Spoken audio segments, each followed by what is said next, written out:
Hi, I'm Roger Moore, and this is Hypnosis Health Info. I was just preparing for a client session and looking through a client file, and one of the issues that this client and I are working with is the issue of secondary gain. Secondary gain is, do I need to keep this weight, this wall, this padding, this protection, to feel physically, mentally, and or emotionally safer in this world? If I keep my wall, my barrier between you and me, then I get tied out here in my cave, and I don't have to be as open, as intimate, as vulnerable with you. I can hold you off and keep you at a distance. Now, why would anyone want to remain overweight?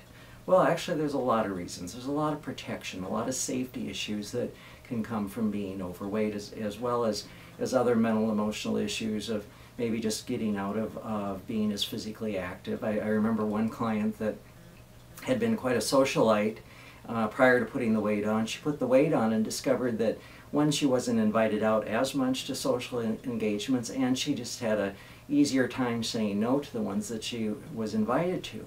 And she realized that she had this fear that if she became slender for life, that then she'd be obligated to go to these social events.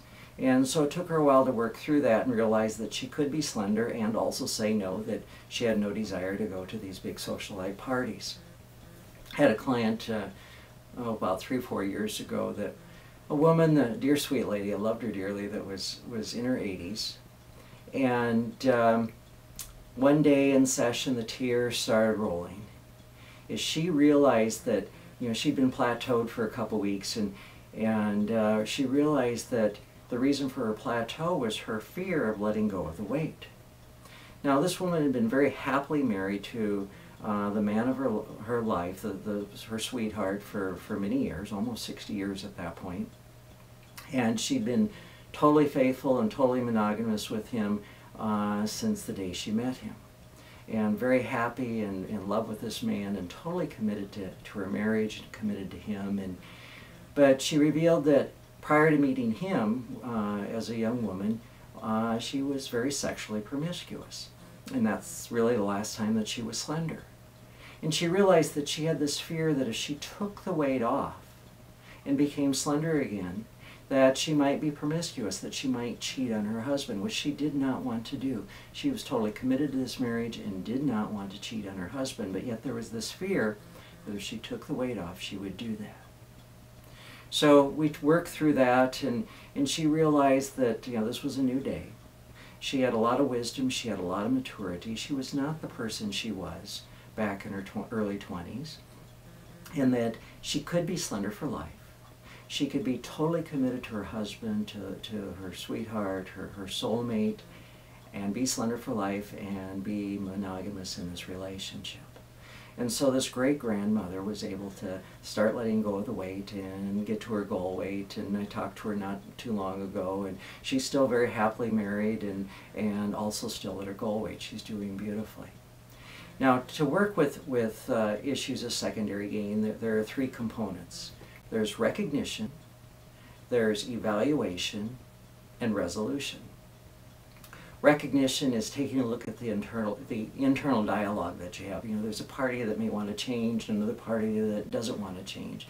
Sometimes I hear about the devil and the angel on the shoulder, or the bad me and the good me, or lots of different descriptions of the discussions about staying focused on letting go of 2 pounds this week, or, oh, look at all these Christmas cookies and wanting to eat those, or the Snickers bar, or the fudge, or whatever it might be. And there's that internal dialogue, that struggle that goes on of, oh, one won't hurt. And there's a party that wants to change, another part that doesn't want to change. And recognition is just taking a look at those 2 parts and acknowledging that they're there in the internal struggle that goes on. Evaluation is taking a look at what are the benefits for being overweight? What are the payoffs? Now, there's always payoffs to any behavior we do. If it didn't have a payoff, we wouldn't do it. No matter how destructive that behavior may be for ourselves, no matter how much we think we may want to change it, the only reason we're continuing to do it is because there is a payoff. So it's taking a look at and evaluating what are the payoffs. And then also recognizing the benefits for becoming slender for life. And weighing them out, and which one's more important to us, being slender for life or keeping the weight off, the payoffs, the benefits for being overweight. And then resolution is making that commitment to yourself, that commitment to change, the commitment to be slender for life. And you think, you know, some people make no choice. Well, William James told us that not to make a choice is a choice. And so if you don't make any choice, then you're choosing to continue being overweight.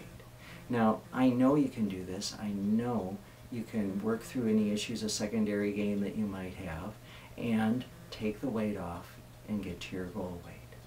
My book, Becoming Slender for Life, and the CD set that goes with it, teaches you self-hypnosis, and it teaches you how to use the light switch self-hypnosis technique. Now, I've done videos on this before, I've written about it before. You can go to hypnotherapists.com and click on the self-hypnosis and the hypnosis tabs, and it'll lead you to all the different links that teach you how to use this.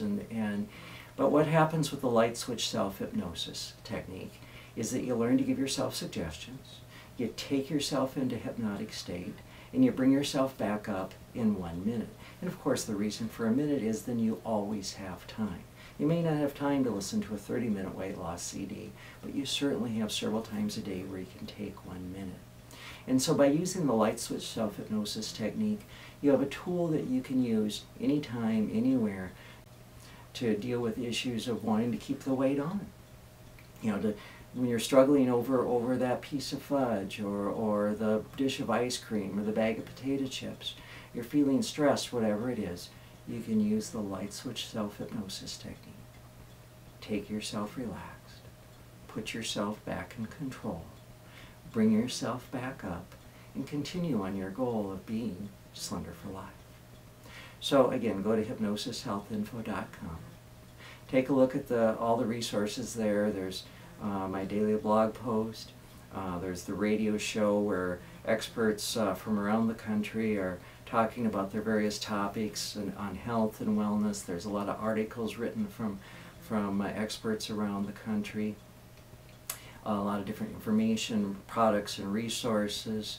And so just go there, take a look. And also I'd urge you to check out, there's a free download called Orange Blossom. It's a 27-minute relaxation hypnosis session.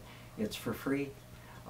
So enjoy that. I just got an email today from someone who thanked me for the Orange Blossom and how much it impacted her and the benefit that it's been for her health and wellness. So I'm Roger Moore, and this is Hypnosis Health Info.